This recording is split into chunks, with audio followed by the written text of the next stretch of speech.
Vita vya Iran, Marekani na Israeli bado ni mbichi. Kama ulikuja pata taarifa, nikwambie Marekani ilishambulia Iran na Iran yenyewe ikajibu. Jeshi la Marekani lilisema limekamilisha mashambulizi yake ya anga dhidi ya Iran yake ambayo Rais Donald Trump amesema ilidunguliwa na Iran. Taarifa ya kamanda ya jeshi la Marekani inayosimamia operesheni za eneo la Mashariki ya Kati imesema vikosi vyake vimefanya mashambulizi na kuilenga mifumo ya ulinzi wa anga pamoja na rada za Iran katika mlango bahari wa Hormuz. Iran nayo kwa upande wake imesema imejibu hujuma hizo za Marekani kwa kufyatua droni na makombora kuzilenga kambi za jeshi la Marekani nchini Bahrain, Kuwait na Jordan. Kamanda ya jeshi la Marekani imeyataja mashambulizi yaliyofanya kuwa kiwango cha wastani kujibu uchokozi wa Iran. Vyombo vya habari vya Iran viliripoti milipuko kwenye kisiwa cha Kashmir na mlango bahari wa Hormuz, ujia muhimu wa usafirishaji mafuta ambao Iran iliufunga wakati wa vita.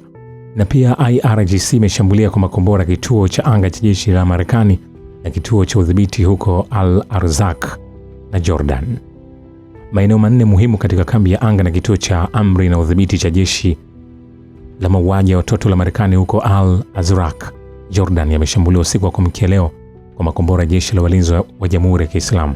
Taarifa ya jeshi la walinzi wa mapinduzi ya Kiislamu ya Iran ambayo imeanza kwa aya ya 195 ya Suratul Bakara inayosema, na anayekushambulieni nanyi mshambulieni kwa kadiri anavyokuchokozeni, imesema vikosi vyetu viko tayari kutoa majibu makali zaidi kwa uchokozi wowote mpya kutoka kwa adui, na matokeo ya uchokozi mpya yatakuwa jukumu la adui Marekani.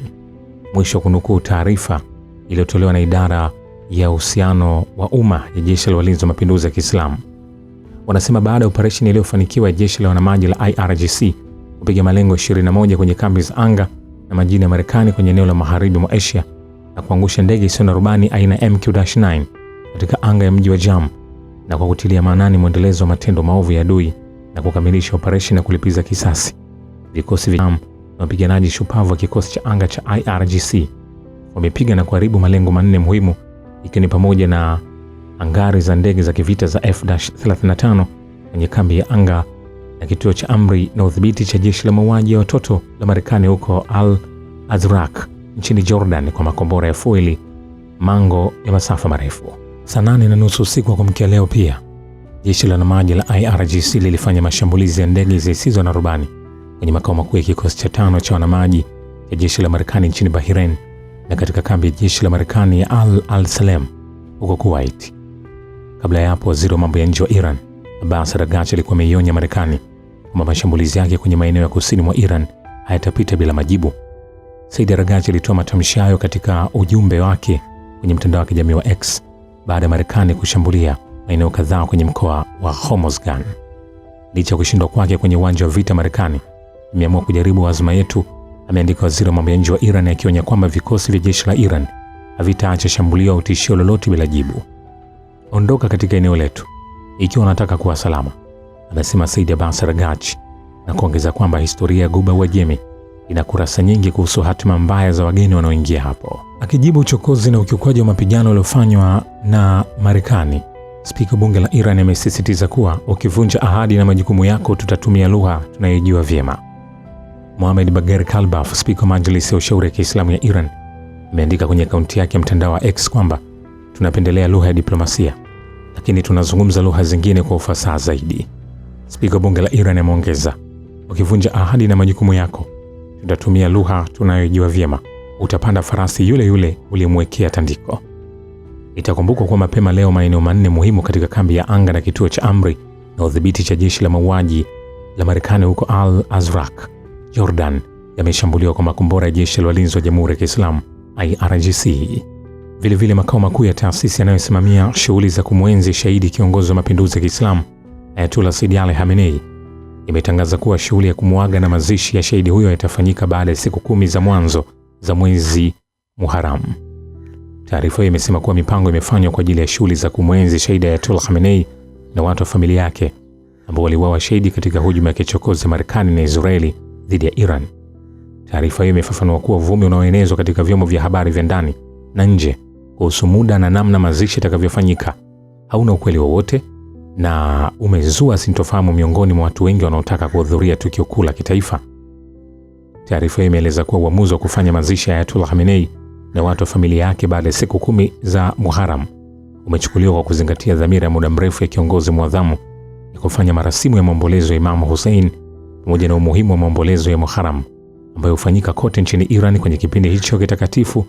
Mwezi Muharram unaanza Juni 16 mwaka huu. Wizara ya mambo ya nje ya Iran imeripoti kuwa vikosi vya ulinzi vya nchi hiyo vimetoa vipigo vikali kwa kambi za Marekani na mali mbalimbali katika kanda hiyo ambayo Marekani imevitumia kuishambulia Iran. Mwendelezo wa hujuma dhidi ya Iran ulishtadi mapema Jumatano wakati Marekani ilipofanya mashambulizi makali kwenye maeneo ya kusini mwa Iran kwa kisingizio kwamba moja ya helikopta zake aina ya Apache ilianguka kwenye mlango bahari wa Hormuz Jumanne usiku. Taarifa ya Wizara ya Mambo ya Nje ya Iran imesema mashambulizi ya Marekani yanakiuka waziwazi mkataba wa Umoja wa Mataifa, hasa kifungu cha 2 kipengele cha 4 na kanuni msingi inayokataza matumizi ya nguvu katika mahusiano ya kimataifa. Kwa vitendo hivi vya uchokozi, serikali ya Marekani kwa mara nyingine imedhihirisha asili yake ya uhalifu na mienendo ya uchochezi. Wizara ya Mambo ya Nje ya Iran imesema katika kujibu hujuma za kijeshi na ukiukwaji mamlaka kujitawala na umoja wa ardhi nzima ya Iran, vikosi shupavu vya ulinzi vya nchi hiyo vimezishambulia kambi za Marekani na mali nyinginezo katika eneo ambalo limetumiwa kutekelezea mashambulizi dhidi ya Iran. Imeongeza kuwa mashambulio hayo yamefanywa ili kutekeleza haki ya asili ya Iran ya kujilinda kufuatia tangazo la Jeshi la Walinzi wa Mapinduzi ya Kiislamu kwamba lilikuwa limeshambulia kwa makombora ya fueli, mlango na mango ya masafa marefu maeneo manne muhimu ya Marekani huko Al-Azraq, Jordan na kuharibu hangari ya ndege ya kivita za F-35. Vilevile harakati ya Hamas imeonya kuhusu ongezeko la shughuli za ubomoaji wa nyumba na majengo ya Palestina unaofanywa na Israeli katika ukingo wa magharibi unaokaliwa kwa mabavu, ikiwa ni pamoja na Al-Halil, akitaja vitendo hivyo kuwa ni ukiukwaji sheria za kimataifa. Imetoa wito kwa jamii za kimataifa kuingilia kati haraka ili kukomesha sera za kuhamisha Wapalestina kwa mabavu katika makazi ya nyumba zao. Harakati ya mapambano ya Kiislamu ya Palestina Hamas imetoa tahadhari kuhusu kampeni hiyo ya Israeli baada ya matangazo ya hivi karibuni kulenga majengo kadhaa ya makazi na biashara huko Al-Halil. Katika taarifa yake kwa vyombo vya habari, harakati hiyo imesema ongezeko hilo linafanana na vita vya wazi dhidi ya uwepo wa Palestina popote pale, ikiongeza kuwa ubomoaji huo mkubwa unalenga kuwahamisha na kuang'oa Palestina kwenye ardhi zao kwa mabavu. Hamas imesisitiza kwamba njama hizo zitashindwa kutokana na kusimama imara kwa Palestina kujitolea kwa ajili ya kutetea haki zao na mukawama na mapambano kama njia ya kuelekea kwenye ukombozi. Taarifa hiyo imekosoa vikali operesheni za ubomoaji wa majengo wa Palestina, ikitaja kuwa ni ukiukwaji mkubwa wa kanuni na sheria zote za kimataifa. Vilevile imeushutumu utawala vamizi wa Israeli kwa kuendelea na sera za kimfumo za kuiyahudisha Palestina, maangamizi ya kizazi na kuwalenga wa Palestina.